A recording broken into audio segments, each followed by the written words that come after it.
Number one is about the disarray in the Labour Party. There's been infighting. They had their party primaries yesterday. They had their party convention yesterday, and Abure was re-elected. But the stakeholders in the party didn't join them.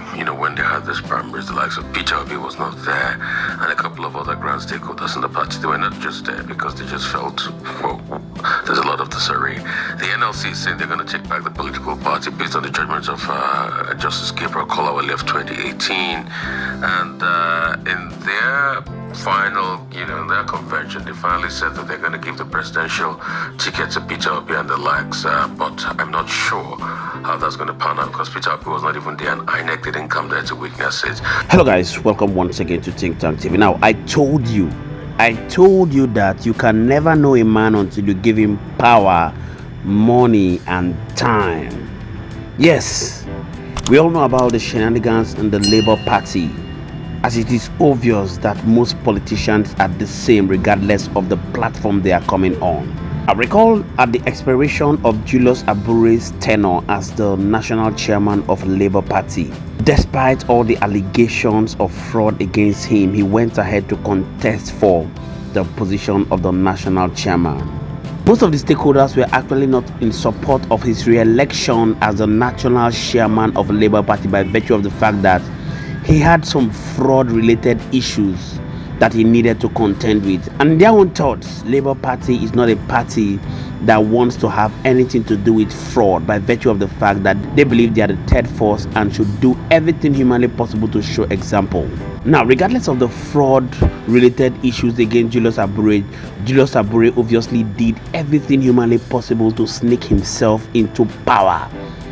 Because records has it, like I showed earlier in this video, that the original venue that was slated for the convention was moved to Abia State. And when a lot of people began to contend and ask Alex Otti, the governor of Abia State, why he accepted Julius Abure to do the convention, the sham convention in Abia State, Alex Otti went ahead to say that he was actually not aware of the fact that Julius Abure was moving the election to Abia State only bid for him to sneak himself back into power against most of the major stakeholders in Labour Party.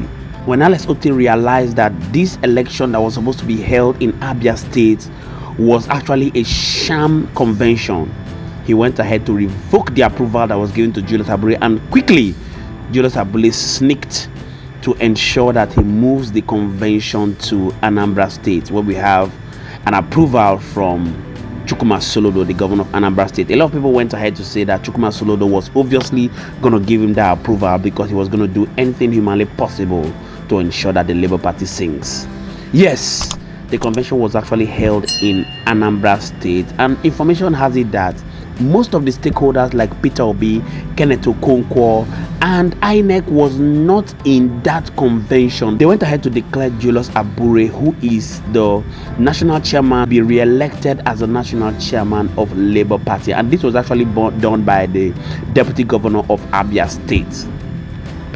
Yes, the truth is finally here, as the shenanigans of Julius Abure has obviously been exposed. The meeting that was held by some obedience has exposed that Julius Abure has gone ahead to begin to threaten Peter Obi, all in a bid for him to continually remain in power. And I'm going to be showing you that evidence that shows that Julius Abure has gone ahead to threaten Peter Obi.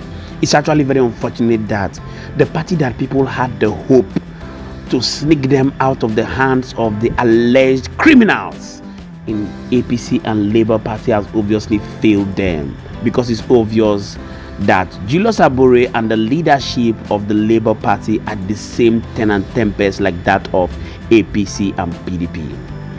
Now, before I show you the evidence that shows that Julius Abure has gone ahead to threaten Peter Obi, I'd like to show you what Rufai Useni of Arise TV thinks about the current crisis that is happening in the Labour Party, which he has expressed displeasure about.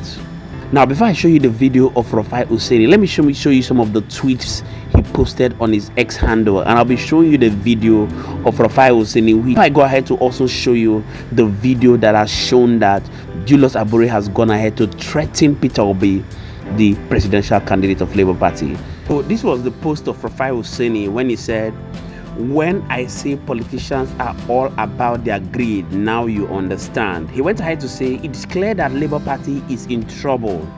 As stated, the party sinks.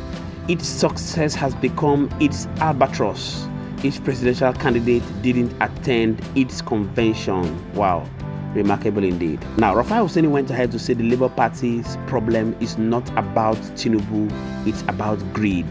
He went ahead to also say Labour Party sinks. Now let's jump right into the video of Rufai Useni so that you can hear straight from his mouth what he thinks about the current shenanigans in Labour Party. And I'll be coming back to show you some of the evidence and the fact that shows that Julius Abure has gone ahead to threaten Peter Obi against the will of obedience. Take a look. Number one is about the disarray in the Labour Party. There's been infighting. They had their party primaries yesterday. They had their party convention yesterday, and Abure was re-elected. But the stakeholders in the party didn't join them. When they had these primaries, the likes of Peter Obi was not there, and a couple of other grand stakeholders in the party. They were not just there because they just felt, well, there's a lot of disarray. The NLC is saying they're going to take back the political party based on the judgments of Justice Gabriel Kolawole of 2018. And in their final, their convention, they finally said that they're going to give the presidential ticket to Peter Obi and the likes. But I'm not sure how that's going to pan out because Peter Obi was not even there and INEC didn't come there to witness it. Also, other political parties are having their problems. Gabriel Suswan is saying that the political party, the PDP, there's some subterranean forces working against the PDP using the chairman of the party as we speak, Damalonga, and also the fact that the PDP has not been able to do their neck. So also, you also know the fight between Dr. Boniface and the Kwankwaso faction of the NMPP. So the three top opposition parties are having one problem or the other as we speak. You've seen it for yourself. Now let's jump right into hearing directly from the conference call that shows that Julius Abure has gone ahead to threaten Peter Obi. Sure, you see why I talk say beating nine be the best option. You say make we not talk beating. Grandmaster. Okay. Grandmaster, just finish so that we can contribute there. Okay, it's fine. I don't even have much to say. I just feel like what we are battling. Because Sir Saraki said yesterday, and I still that word got me really triggered yesterday. That Abure is sending threats to Peter Obi because of the obedience. That is a step too far. You understand what I'm talking about? So now all these things are beginning to make sense. Grandmaster, that's one reason we have to send threats to him. Please, can we allow Grandmaster? So let's just everybody. Yeah, I don't have much to say, guys, because like I said, I just came in, and I did not catch the entire submission, but I'm trying to link it to what Sasaraki said yesterday. That threat part, it seems that Peter Obi is actually keeping so many things away from us obedience because he just doesn't want the obedience, you understand, to move in a certain way or get more aggressive than they actually are. That man is hiding a lot of things from us, and I know the reason why he's doing this. He's asking for sanity. But I think we have gotten to a point whereby, guys, we may have to do this the forceful way. Because what I'm seeing here is that these people are not even better. In fact, they are even looking to be worse than the APC that we are even fighting. The level of rot in that particular Labour Party is beginning to scare me. You understand? And the fact that this lady is saying that she is being forced to sign something is already telling you that this is not possibly the first time it has happened. These people have been employing this tactic because she's speaking about 2019. She's not somebody that just came into that party. She probably knows more than we do. You understand? So I think that nobody knows who Abure was before, this entire P2B, chapter started. And I'm beginning to understand that he actually usurped this position he is today. He wasn't supposed to be there. So there is a powerful force working within the Labour Party, and the fact that up to today he still has support of some members of the state chairman, and them coming to pass a vote of confidence, it means that there's a very serious and tough cartel that is working within the Labour Party. And I think it's high time we started doing this. The old ways are not working. We need to switch tactic, and this time around, we need to be as brutal and as ruthless as these guys are. I'm speechless here, but enough conformists, please go on. Grandmaster, I swear, you know that moment when it feels like they've taken the scales off your face. That is the moment I'm having right now. Like I feel like those who were telling us you don't know anything, they actually know what they've been saying. They knew what they were They saying. know what they've been saying. And this goes ahead to tell you that most of the people in the leadership of Nigerian politics are greedy people, just like Rufai Useni said earlier. They are not out there to ensure that the people get the dividends of democracy, but they are out there to make sure that they fill up their pockets at the expense of the people.